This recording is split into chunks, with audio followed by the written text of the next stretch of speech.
그때 이제 이스라엘 백성들이 심히 창성에 나아감으로 인해서 이렇게 이제 애굽 바로 왕이 그 이스라엘 백성들을 이제 핍박하게 되는 그런 내용입니다. 우리가 아는 대로 출애굽기는 아브라함을 하나님이 선택하시고 불러서 아브라함에게 큰 민족을 이루겠다 하시고 이제 그 족장들 아브라함의 아들 이삭, 야곱 또 야곱의 12아들 그 족장 시대를 이제 끝내고 이제 한 민족으로서 이렇게 태동이 되고 또 형성이 되는 이게 이제 출애굽이에요. 애굽에서 한 민족으로 형성이 되고 그 민족으로 형성된 이스라엘 민족이 애굽에서 이제 나오는 이제 그런 과정이고 이제 시내산에서 이제 하나님의 백성으로서 율법을 받고 성막을 만드는 데까지 이게 이제 출애굽기의 내용인데, 이것은 아마 많이 알고 있듯이 구원받은 하나님의 백성들이 이 세상에서 하나님 백성으로 구원받아서 이렇게 천성을 향해서 나아가는 그러한 것을 이 역사적 사건을 통해서 모형적으로 아주 우리에게 잘 보여주고 있는 이제 그런 내용입니다. 오늘 본문의 제목을 우리가 읽은 대로 내용처럼 이스라엘의 창성과 또 거기에 따른 핍박이다. 이스라엘이라고 하는 것은 물론 이제 야곱을 하나님이 이스라엘로 이름을 줘서 승리자, 하나님과 겨루어 이겼다라는 거지만 사실 하나님 의지하여 승리한다라는 그런 이름을 갖고 있는데, 그런 야곱의 12아들을 통해서 형성된 민족, 그래서 이제 이스라엘이다 이렇게 표현합니다. 말씀드린 대로 이스라엘이라고 하나의 민족이 형성이 된 거죠. 애굽에 내려갈 때까지는 70명, 자세하게는 75명이라 그랬는데 70여 명 정도 애굽에 내려갔는데 불과 한 300 몇십 년 만에 우리가 이렇게 큰 민족으로 형성되고 400년 만에 이제 나올 때 남자만 60만 명이 20세 이상만 60만 명이 넘었으니까 20세 미만 그리고 여자들까지 하면 우리가 이제 200만 명이 훌쩍 넘을 것이다 이렇게 이제 생각하는데 어마어마한 그런 번성을 이루었습니다. 이렇게 이스라엘이 창성하게 된 그런 이제 원인, 그리고 창성함에 따른 이제 그 이스라엘에 대한 핍박이 오늘 본문의 내용입니다. 그래서 오늘 이 시간에도 이스라엘이, 즉 오늘날로 말하면 하나님의 나라고 교회인데, 이 교회가 창성해 나가게 된 그런 원인과 그런 그 이유, 또 방법 우리가 살펴보고, 또 거기에 따른 이 핍박, 애굽은 우리가 잘 아는 대로 세상을 나타내잖아요. 이 세상의 교회와 성도를 향한 그런 핍박이고, 세상의 배후에는 누가 있죠? 사탄이 있습니다. 세상 신이라고 하는 이 사탄이 그 배후에서 역사에서 결국은 교회와 성도를 어떻게 우리를 이렇게 핍박해서 하여튼 망하게 하려고 하는, 이렇게 무너뜨리려고 하는가 하는 것들을 우리가 다시 한번 이 말씀을 통해서 살피면서 말세를 살아가는 이때도 더욱 이 우리를 향한 사단의 공격이 거세지고 있는데, 우리가 이 사단의 공격의 그 방법을 잘 분별해서 그걸 이겨나가는 그런 지혜를 우리가 얻도록 해야 될 것입니다.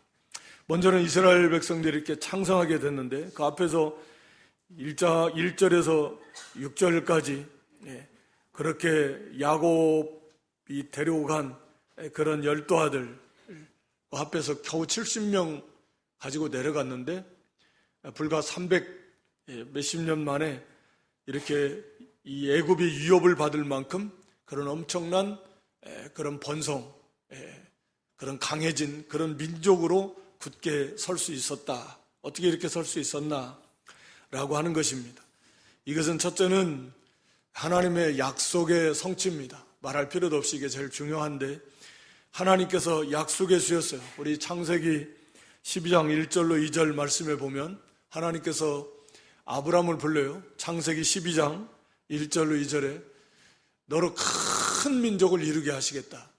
물론 이게 다 완성된 건 아니에요. 우리가 아는 대로 궁극적으로 아브라함의 후손으로 오실 그리스도를 통해서 그리스도를 믿는 하나님의 백성, 이걸 궁극적으로 말하는 거죠. 너로 큰 민족을 이룬다라고 하는 것은. 그러나 이게 1차적으로는 이 아브라함의 이 혈통적 후손인 이 이스라엘, 이 민족을 말하는 거예요.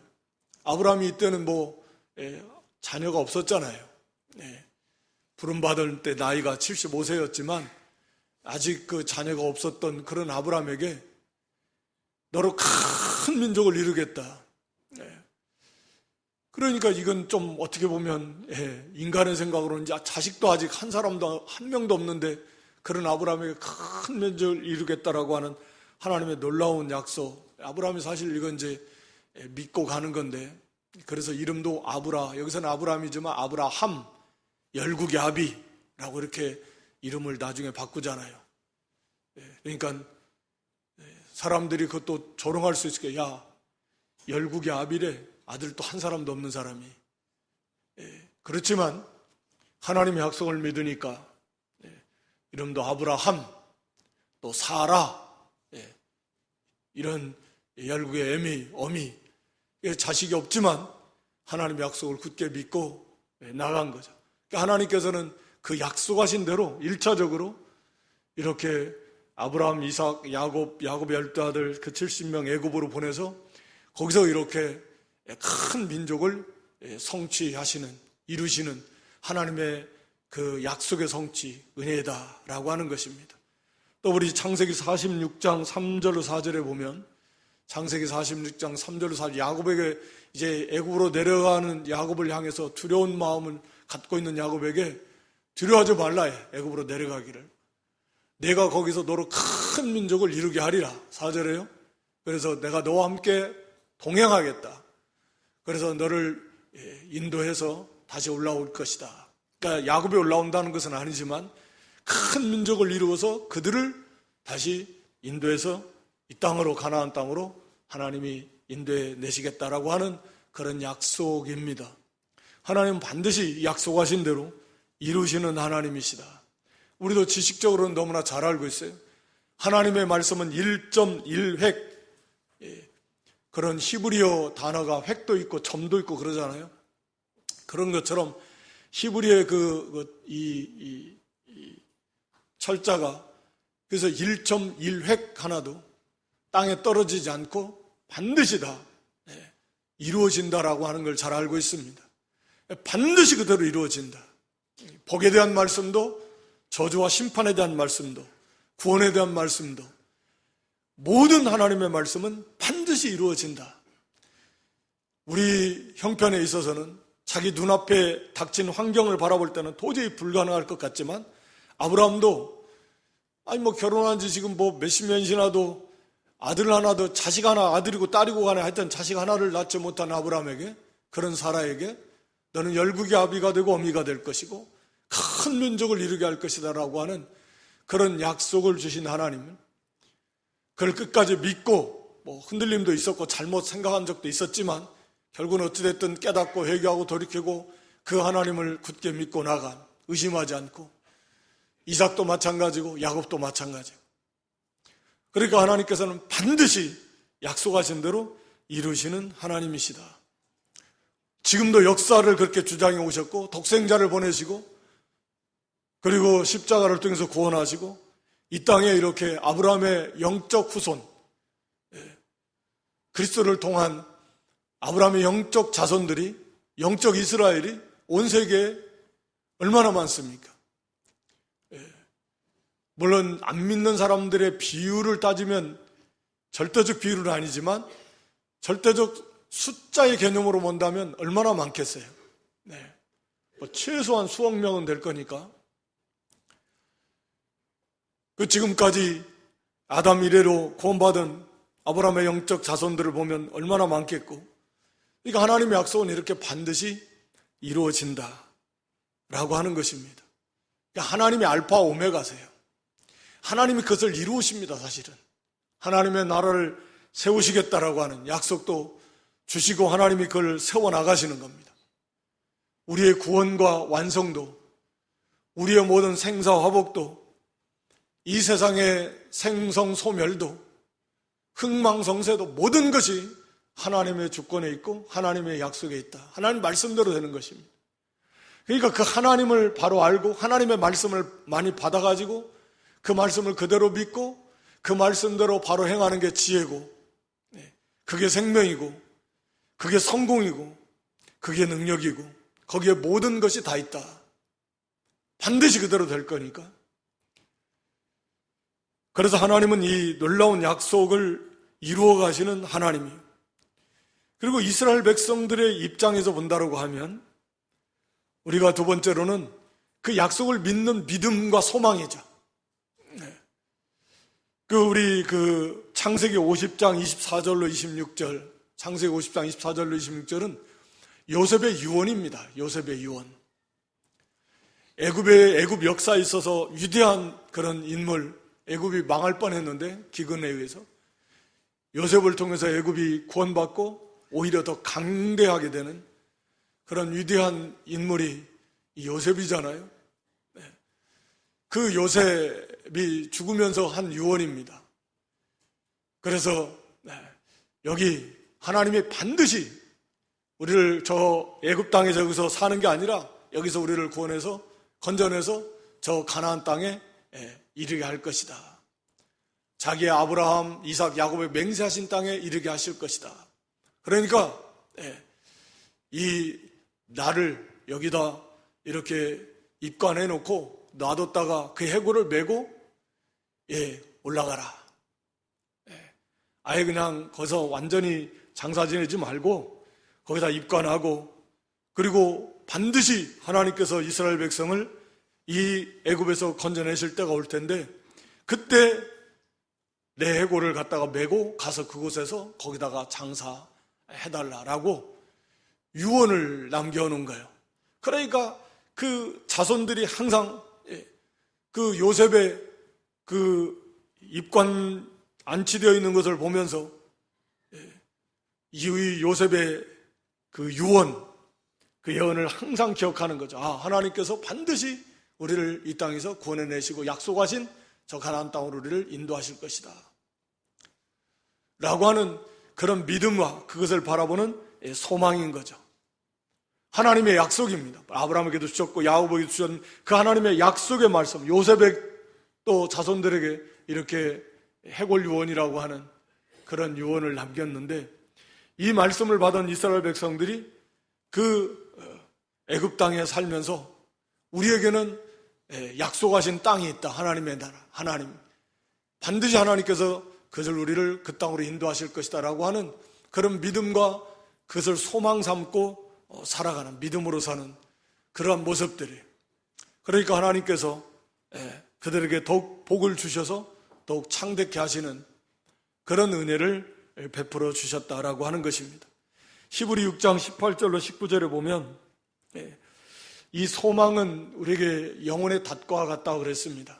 하나님이 약속하신 거요, 하나님이 반드시 이스라엘 백성들의 가나안 땅을 기업으로 약속하신 것처럼 우리에게 천국 하나님의 나라를 기업으로 주시겠다라고 하는 그런 분명한 약속과 더불어 맹세까지 하신 하나님, 이것을 우리가 소망으로 삼는 사람들은 그 소망을 얻기 위해서, 즉 하나님이 약속하신 부활과 영생 하나님의 나라를, 그 약속을 받으려고 우리가 피해서 이 땅에서 모든 유혹과 또 세상과 세상에 속한 것들, 우리를 무너뜨리려고 하는, 우리를 넘어뜨리려고 하는, 우리를 망하게 하려고 하는 이 모든 유혹을 피해서 다른 박질해 나가는, 그게 바로 소망, 이 소망을 가진 성도들의 모습이다라고 하는 걸 여기 히브리 6장 18, 19절에서 말씀하고 있는 거예요. 이런 소망은 그 사람의 영혼의 닷과 같아서 이 배가 바다 물결에 떠내려가지 않고 닷을 내리면 배가 딱 정박하잖아요. 그런 것처럼 이 소망이 견고한 사람들은 어떠한 세상의 물결에도 흘러 떠내려가지 않습니다.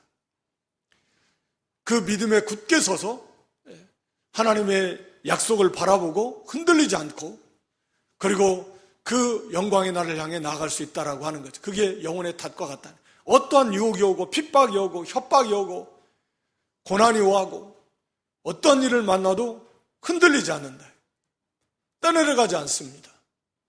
이 소망이 견고한 사람들, 오히려 그 모든 것들을 피해서 이 소망을 얻으려고, 거기에 도달하려고 전심전력에서 다름박질해 나간다. 이게 이 소망을 가진 사람들의 특징입니다. 우리가 이제 다음 주, 이번 주죠.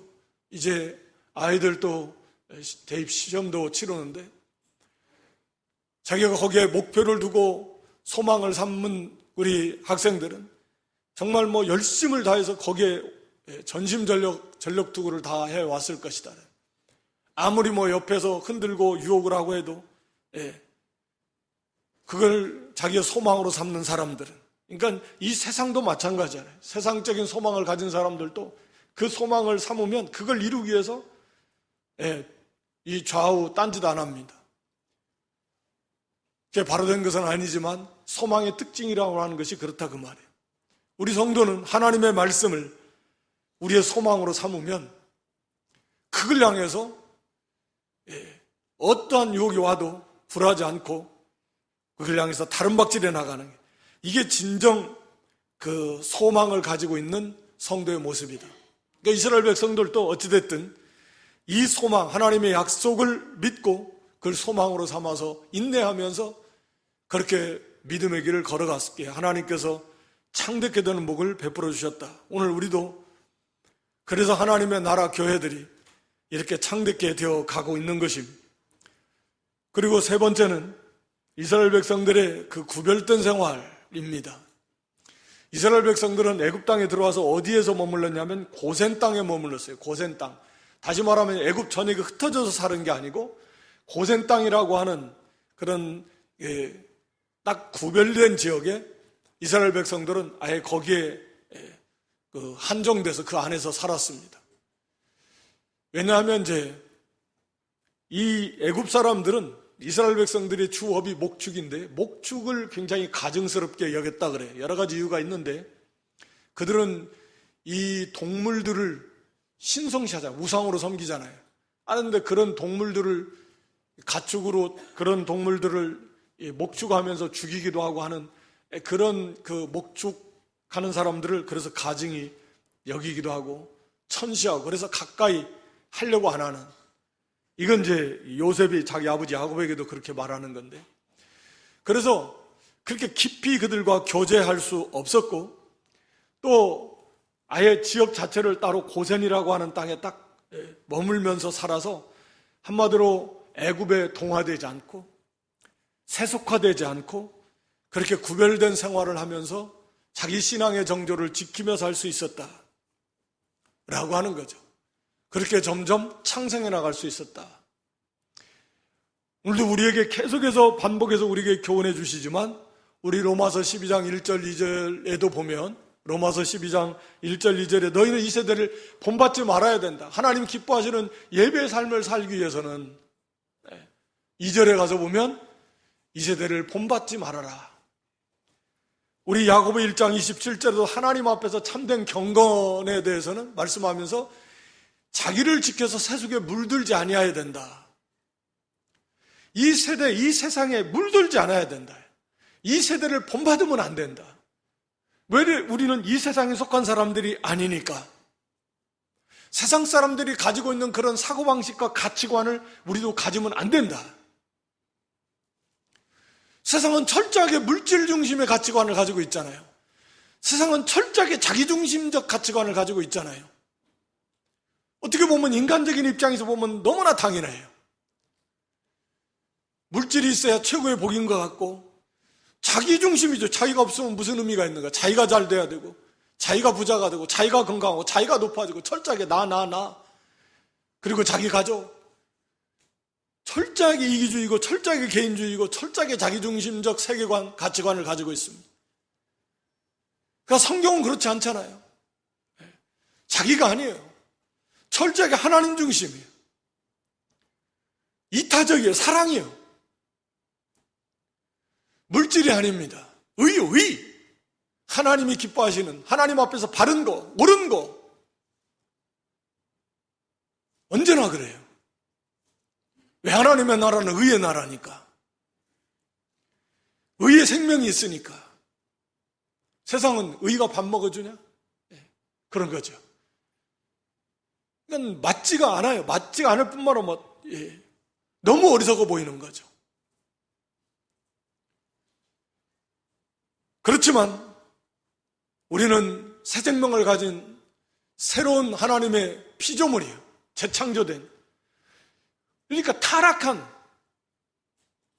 그래서 결국 가지게 된 자기중심, 모든 욕심과 교만, 철저하게 그런 물질중심의 그 육신중심의 가치관에서, 그게 죽은 자들의 특징이니까, 하나님 없는 자들의 특징이니까, 우리는 새 생명을 받은 그런 하나님의 백성이라고 하면 이제는 새로워져야 된다.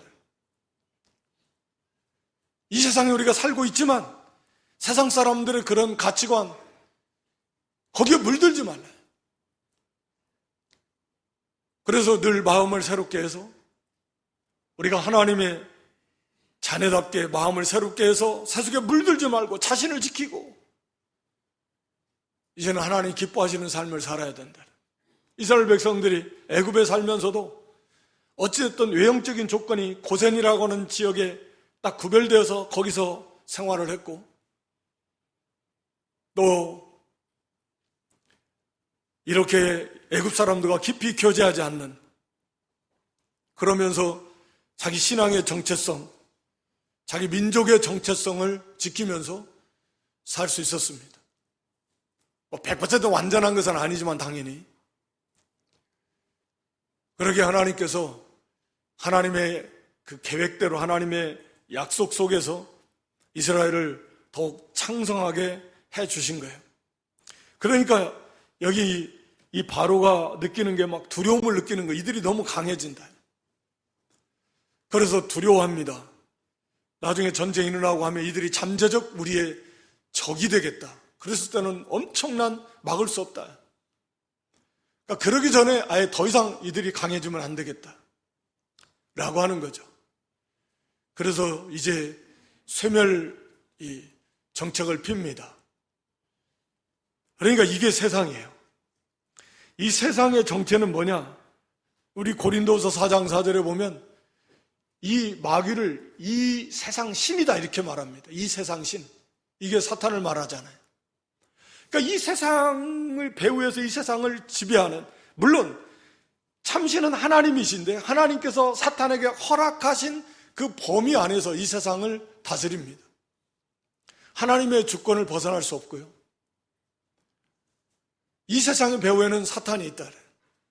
다시 말하면 이 세상 사람들이 행하는 그 배후에는, 이 세상 정사와 권세의 그 배후에는, 왜냐하면 사람들의 사상을 이 사탄이 지배하고 있으니까 하나님이 허락하신 범위 한도 내에서지만, 그러니까 그들이 추구하는 것은 사탄의 영향을 당연히 받는 것이고, 사탄의 궁극적인 목적은 뭐겠어요?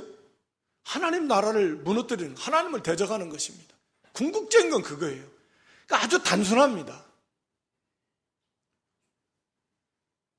그러니까 세상이 교회에 우호적일 수가 없어요. 절대로 그럴 수가 없습니다. 교회는 세상에 대해서 우호적이고 사랑을 베풀고 긍휼을 베풀고 그들을 구원의 길로 인도해야 되는 그 사명이 교회에 있지만, 세상은 절대로 교회에 우호적이지 않아요. 자기도 모르는 사이에 결국은 그런 겁니다. 그들이 애초에 그런 목적을 가지고 개개인이 그렇다라는 것은 아니지만 그 배후에 역사하는 사단이 그렇게 사용하게 된다라고 하는 것입니다. 그래서 예수님께서도 우리 요한복음 15장 19절에 보면, 너희가 세상에 속했으면 세상이 자기 것을 사랑하고 너희를 사랑하겠지만 너희는 세상에 속한 자가 아니다. 교회 성도는 오히려 예수님께 속한 자인 거로 세상이 너희를 어떻게 해요? 미워해요. 그러니까 이게 세상이라고 하는 정체를 우리가 바로 해야 돼요. 세상은 교회를 미워할 수밖에 없어요. 그래서 그 요한복음 16장 마지막 33절에서도 너희가 세상에서는 환난을 당한다. 왜? 세상이 가지고 있는 권세를 가지고 힘을 가지고 교회를 미워하니까 어떻게 해서든지 핍박하고 무너뜨리려고 하니까 그러니까 참 어려움을 겪는 거예요. 그렇지만 세상을 이기신 분이, 사탄을 이기시고 깨뜨리신 분이 바로 우리 주님이시니까 두려워할 것도 걱정할 것도 사실은, 오늘 여기 보면 바로가 이스라엘 백성을 오히려 두려워하잖아요. 교회가 강해지니까 그걸 두려워하는 거예요. 그래서 이 전체적인 세상의 큰 흐름은요, 가면 갈수록 세상이 절대 교회에 유익하도록 흘러가지 않습니다. 우리 신앙에 유익한 방향으로 흘러가지 않아요. 그건 그냥 상식적으로 아시면 돼요.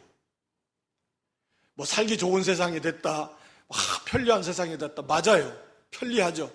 그러나 우리 신앙에 유익하도록 이게 우리가 절대적으로 그걸 노력해서 하지 않으면 절대적으로 세상은 이 방향이 교회 우호적으로 법이 제정되거나 이 세상의 흐름이 그렇게 가지 않습니다.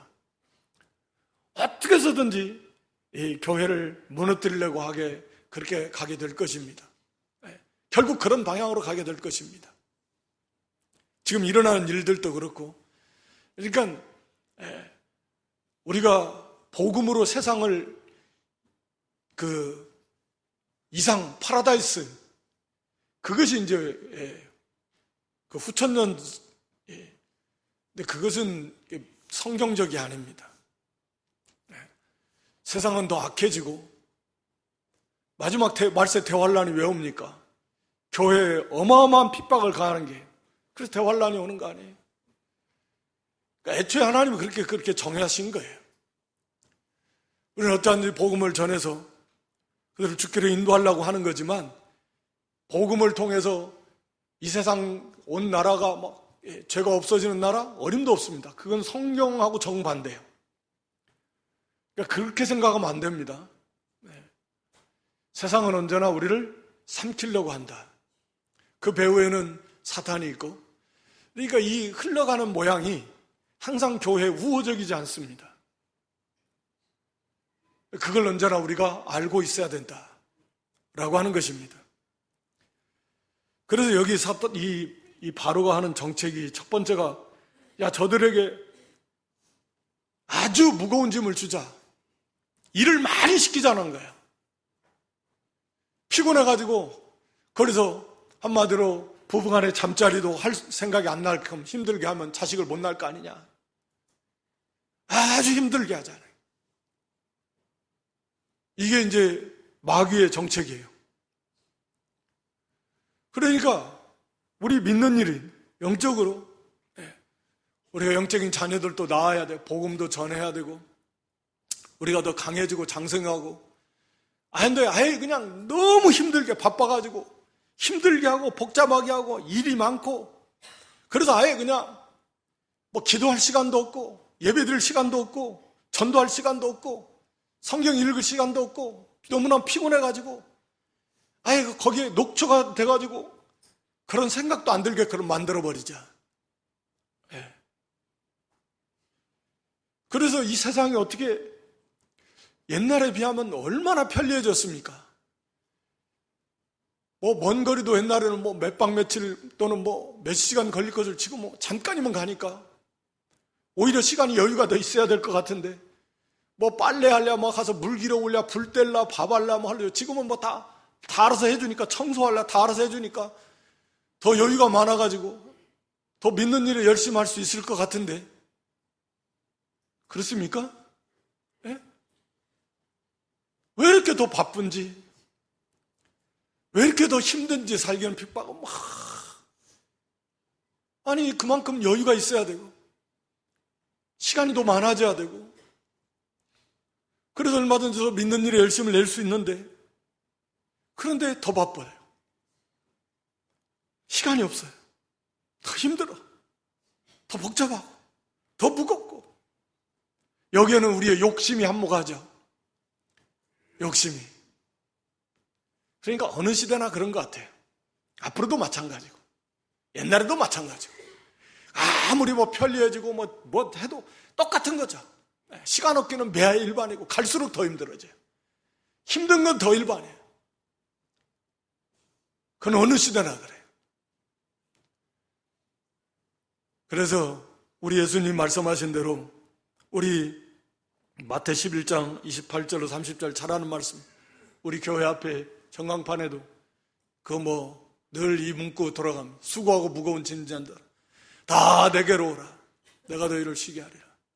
수고하고 무거운 짐, 자기 욕심 때문에 그냥 너무 지나치게 욕심에 끌려가지고 염려 근심 걱정에 붙잡혀서, 왜 욕심이 있는데 그 뜻대로 안 되면 어떡할까? 그래서 늘 염려하고 근심하고 걱정하고 욕심에 붙잡혀서, 그래서 몸과 마음과 시간을 거기다 다 빼앗겨버려요. 욕심의 배후에는요 반드시 사단이 있습니다. 그래서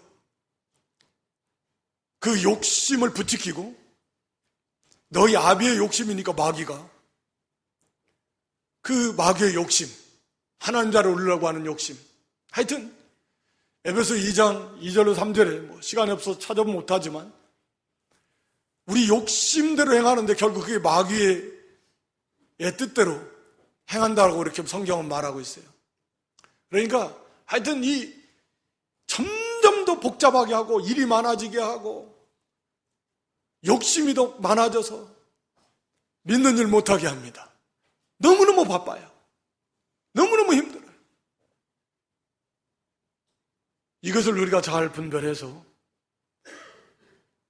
우리가 욕심 버리고 또 절제하고 좀 염려 근심 걱정하지 말고, 그리고 그럴수록 더욱 힘을 써서 하나님 의지하고, 우리가 말씀과 기도하는 일에 시간 빼앗기지 말고, 거기 그 기도하는 시간 빼앗기지 말고, 하나님께 드려야 될 그런 시간들 빼앗기지 말고 하나님 의지하고 더욱 하나님께 구하고 나가면 하나님이 그 가운데서 더 큰 은혜를 주셔서 너희 감당하게 하신다. 이스라엘 백성들이 이건 하나의 그 모형이지만 실제로 일을 시키니까 안 할 수는 없지만 그런 가운데서 믿음으로 하나님께 구하고 의지하고 그 원망 불평하지 않고 더 하나님을 힘있게 의지하고 나가니까 하나님께서 더욱더욱 창대케 하셨다. 거기 12절에 보면 그러나 학대를 받을수록 더욱 한 번 말했는데 사실은 더욱더욱 번성하게 된다. 학대를 받는데 더욱더욱 번성하게 된다. 세상은, 사탄은 우리를 더 힘들게 하려고, 더 복잡하게 하고 더 일이 많아지게 하려고 하지만 우리는 그 속에서 더욱 하나님을 의지하고 절제하고 욕심을 버리고 염려 근심 걱정은 맡기고 하나님 의지하고 힘써 나가면 더욱 영적으로 더욱 창성해 나가는, 더 강해지고 성숙해지고, 그래서 말세를 갈수록 점점 더 악해지지만 성도는 배나 더 점점 더 힘을 써서 거기에서 거룩을 이루어 가야 돼요. 세상이 배나 악해지는데 성도는 역시나 배나 더 힘을 써야 거기에서 거룩을 이루어 나갈 수, 그 일을 이루어 나갈 수 있다라고 하는 거예요. 그러니까 이 바로가 안 되니까 이게 한 일이 뭡니까? 이제 3·8을 통해서 남자아이를 죽여라. 남자아이라는 거 우리가 배운 대로 여자는 그렇죠. 남자는 그 씨를, 그러니까 그 계대가 이어져 가지만 여자는 애굽 사람에게 시집가 버리면 애굽 사람의 자식을 낳는다. 애굽화 돼버린. 그러니까 여자는 오히려 가사 노동도 시킬 수 있고 여종으로 부릴 수도 있고 정말 귀한 자산이지만 남자는 아니다 그 말이에요. 남자는 그 있으면 그건 이스라엘의 씨를 뿌리는 거니까 안 돼요. 그러니까 우리가 배운 대로 이것은 참으로 생명 있는 참 믿음을 가진 성도들, 믿음의 계대를 세워나가는 그런 생명 있는 믿음, 산 믿음을 가진 성도들은, 이런 사람들은 놔두면 이 교회가 자꾸 세워져 나가고 확장되어져 나가고 안 되는 거예요. 그러니까 이런 사람들은 죽여야 되는데 마치 여기 3·8로 하여금 남자가 태어난 죽이라, 이 죽이라는 말은 직접 죽이라는 말이 아니고 죽도록 해라. 그러니까 직접 죽이지는 않는데 막 아이가 태어나면 이 3·8가 해야 될 일이 있을 거 아닙니까? 아이를 그런데 그 해야 될 일을 하지 않음으로써 방치해 둠으로써 아이가 저절로 죽게끔 해라는 거예요. 줄 것 주지 않고. 먹을 거 마실 걸 주지도 않고 닦아주지도 않고 싸주지도 않고, 예. 그냥 태어났는데 놔둬버리면 그 무슨 수로 얼마나 살겠습니까? 그냥 좀 있으면 죽어버리지. 직접 죽이지는 않는데 막 가서 목을 졸라서 죽이라는 건 아니에요. 이 단어가 그래요. 죽도록 내버려둬라. 그런 의미예요. 그러니까 이게 이제 우리가 본 대로 이것은 지도자, 아니 잘 보살펴주고 먹여주고 입혀주고 생명이 자라나도록 해줘야 되는데 그걸 하지 않는 거예요. 먹을 거 마실 거 입을 거 또 돌봐주지 않으면 이제 갓난아이가 무슨 수로 막 태어난 아이가 살아나겠는가. 그러니까 순수한 하나님의 말씀과 성령과 사랑으로 그 영혼을 살려나가야 되는데, 그런데 그러지 못하도록 하라는 거예요. 거기에 뭐 우리가 아는 대로 사이비한 거 잘못된 것들 막 섞기도 하고, 그래서 이 산파들과 같은 지도자들을 타락시켜서 생명을 죽여나간다. 참된 양식 먹지 못하고 생수를 마시지 못하고 참된 이 돌봄을 받지 못한다라고 하면 어떻게 영적 생명이 자라날 수 있겠는가? 라고 하는 거죠. 물론 여기 나온 이 산파는 하나님을 경외했습니다. 그래서 왕의 명령 목숨 내놓고 그거 거부했습니다. 그래서 이들이 살 수 있도록 직접 돌봐준 건 아니지만 어찌됐든 살 수 있도록 최선을 다했는데, 그래서 하나님 복을 주셨어요. 말씀드린 대로 오늘날 교회에도 이런 지도자들이 어떻게 해서든지 타락시켜서 오직 순수한 하나님의 말씀과 역사하시는 성령의 은혜 속에서 영들이 소송해 나가야 되는데, 그러지 못하도록 잘못된 이 자유주의 이단 사상, 너무나 범람하는 이런 것들을 퍼뜨리고 심어주고, 그저 사람의 귀에 듣기에 좋은 가려운 것, 자기들의 욕구를 만족시켜주는, 육체의 욕구를 만족시켜주는 그런 예배, 또 그런 가르침, 그렇게 된다라고 하면 거기에서 어떻게 참된 영적 생명이 살아날 수 있는가?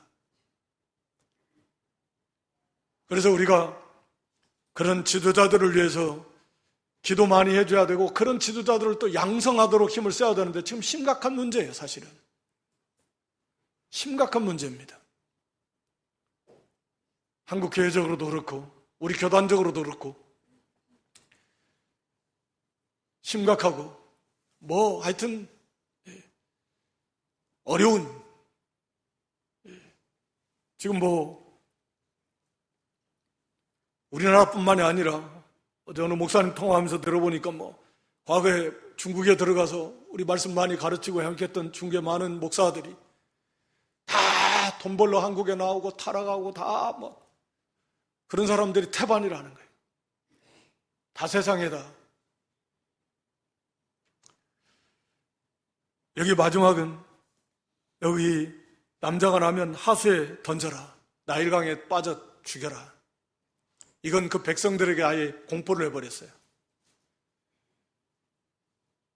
이건 부모들에게도 다 공포한 거예요. 남자가 나오면 나일강에 던져라. 다시 말하면 우리가 아는 대로 이건 세상에 빠뜨려 죽여라. 세상이라고 하는 거대한 강물에 빠뜨려서 죽여라. 오늘 우리가 이 세상이라고 하는 거대한 강물에 우리 다 빠뜨려 죽이려고 하고 있습니다. 계시록 12장 15절로 17절에 여자의 뒤에서, 여자는 교회 성도를 말하잖아요. 뱀은 그 용입니다. 마귀. 그 입으로 물을 강같이 토해서 여자를 물에 떠내려가게 합니다. 교회를, 성도를 세상 강물에 떠내려가게 하는 거예요. 이건 예나 지금이나 항상 그래요. 이 거대한 세상의 문화, 향락, 이 거대한 세상의 모든 물질 중심, 육체 중심, 세상 중심적 이 세상 문화와 이 가치관에, 이 세상에 빠져서 다 죽여버려라. 이 땅이 도왔다라는 하나님의 은혜를 말합니다. 이건 다음에 기회가 있으면 말씀드릴 거고, 하여튼 하나님의 특별한 은혜로 그들을 건져주는 거예요. 그러니까 지금도 우리가 취하지 말라라는 말씀 많이 있죠?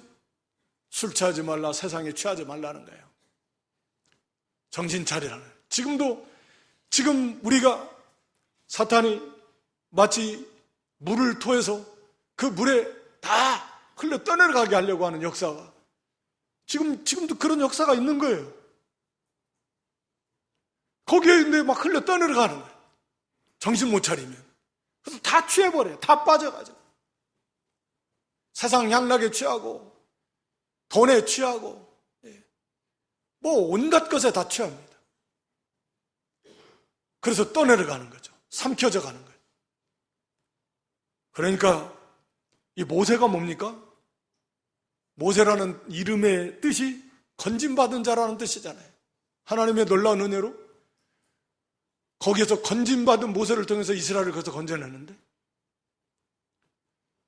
우리가 사탄은 일을 많이 해가지고 복잡하고 힘들고 무겁게 해서 믿는 일 못하게 하려고, 또 교역자들, 지도자들을 타락시켜서 생명의 꼴을 먹지 못하게 하려고, 그래도 안 되면 세상이라고 하는 큰 바다 강물에 빠뜨려가지고 거기에 다 빠져 죽게 하려고 하네. 지금도 이 사단은 이 역사를 계속하고 있다. 개인적으로 이 세 가지 큰 틀에서 이것을 우리가 분별해야 된다. 그래서 거기에 거기서 건져 나와야 되고 빠지지 않아야 됩니다. 또 우리가 무거운 거 욕심으로 잔뜩 복잡하고 시간이 없고 온통, 그래서 시간이 없어서 기도 못, 시간이 없어서 말씀, 시간이 없어서 예배 못, 이거 끊을 거 끊고 절제할 거 절제하고 하나님께 맡길 거 맡기고,